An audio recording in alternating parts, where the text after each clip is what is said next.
Allez, ce matin dans la Casib, nous recevons celui qui tous les jours et depuis de longues années, égaye notre information tous les jours à 13h, pile. C'est Jean-Pierre Pernaut, bonjour. Bonjour, c'est gentil de dire que j'égaye l'information. De temps en temps, elle est pas très gaie, elle est plutôt triste, mais bon. Oui, d'abord l'actualité et puis après, c'est vrai, le patrimoine des régions à la fin du journal. Oui, mais ça égaye, je veux dire qu'il y a le côté toujours la présentation de la météo, de choses qui sont passées avant d'embrayer sur quelque chose de plus dur. Oui, c'est vrai qu'on commence par la météo parce que la première chose qu'on fait en ouvrant les volets chez soi, c'est de regarder le temps qu'il fait dehors, sauf quand il y a un événement gravissime auquel cas on pense pas autant.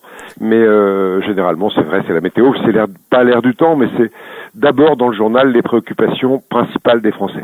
Alors, l'Almanach 2011 des régions sort chez Michel Lafon ces jours-ci, une bonne idée de cadeau. Moi, je dirais même qu'il devrait mettre ce livre au livre de géo de tous les élèves, parce qu'au moins, on apprendrait carrément les bonnes choses de chaque région. Alors, c'est quoi? C'est une compilation de tout ce qu'on a pu voir dans le Trésor ou c'est... Non, c'est une sorte de kaléidoscope de tout ce qui fait que les régions françaises sont uniques au monde, qu'elles sont diverses, qu'elles sont riches et qu'elles ont un patrimoine extraordinaire.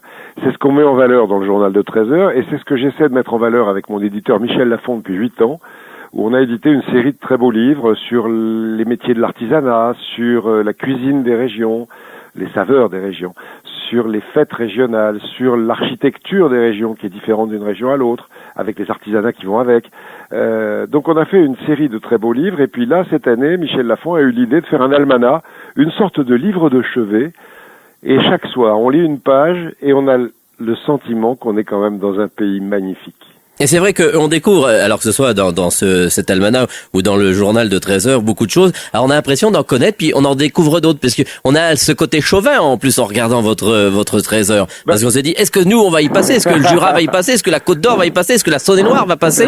On y est souvent dans votre région. Très souvent, puisqu'il y a quelques jours c'était Beaune et la vente des vins pendant une semaine. Alors on se posait la question avec certains collègues, bon, pour les conférences de presse le matin, pour l'actualité on va dire nationale et mondiale, bon chacun choisit les reportages. Alors par contre, en amont, comment on choisit de dire tiens, cette semaine magazine. La partie magazine, comment on fait? Semaine de la soupe, la semaine de ça, de ci? Tout à fait, ouais.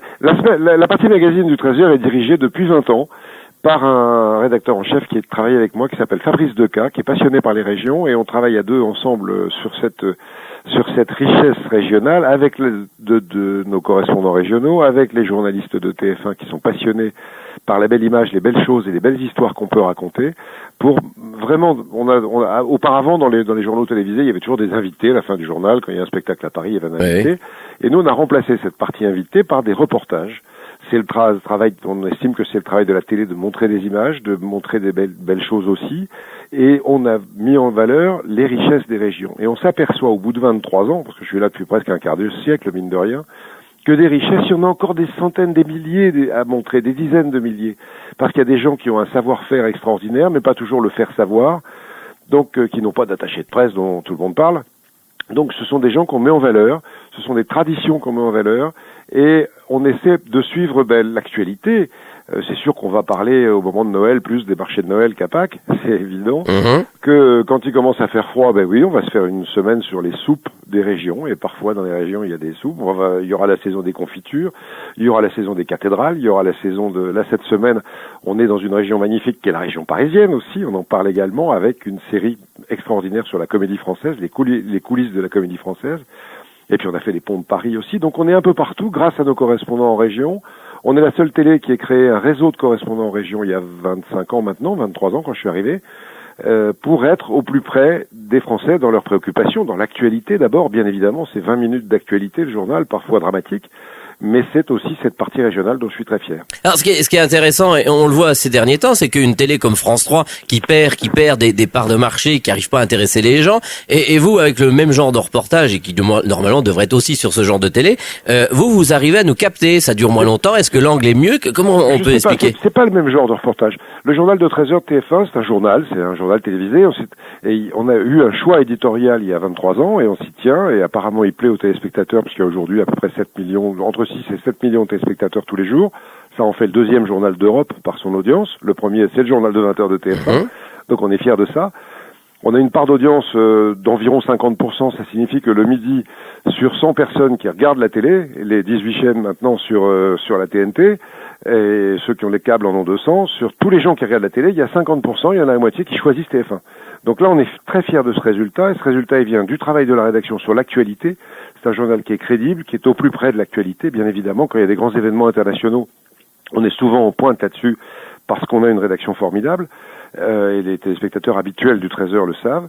Et puis cette partie magazine à la fin du journal, à laquelle je suis très attaché, et les Français aussi apparemment, pour mettre en valeur tout ce qui fait nos racines, et on est fiers de nos racines, on est fiers de la diversité des régions, c'est un mot que je mets souvent en avant, le mot diversité, qui est à la mode, tous les grands médias parlent de diversité, nous on l'applique tous les jours avec la diversité des cultures régionales dont les gens sont fiers. Et quelque part, dernièrement, vous avez eu un petit peu votre Goncourt grâce à Houellebecq quand même, hein, parce qu'il avait parlé de vous quelque temps avant et il reçoit le Goncourt en plus.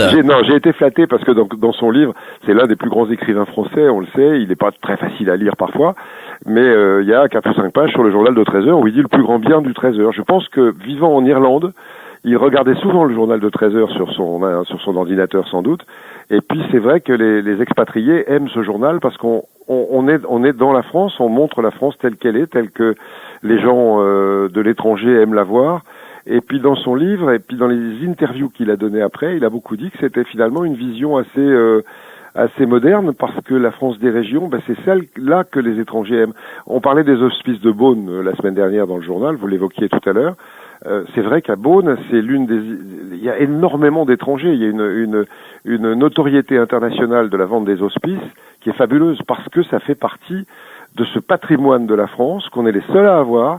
Et les étrangers s'y intéressent. Quand on apprend que des vignobles sont vendus, ils sont rares. Voilà, maintenant on sait qu'il y a des Chinois, qu'il y a des Japonais qui s'intéressent aux vignobles français, que c'est une richesse extraordinaire, et il faut que les Français en soient conscients. C'est ce que j'essaie de montrer tous les jours, et c'est ce qu'on essaie de montrer dans cet almanach des régions. Eh bien, merci Jean-Pierre Pernaut. En tous les cas, ça fera toujours taire les bien-pensants.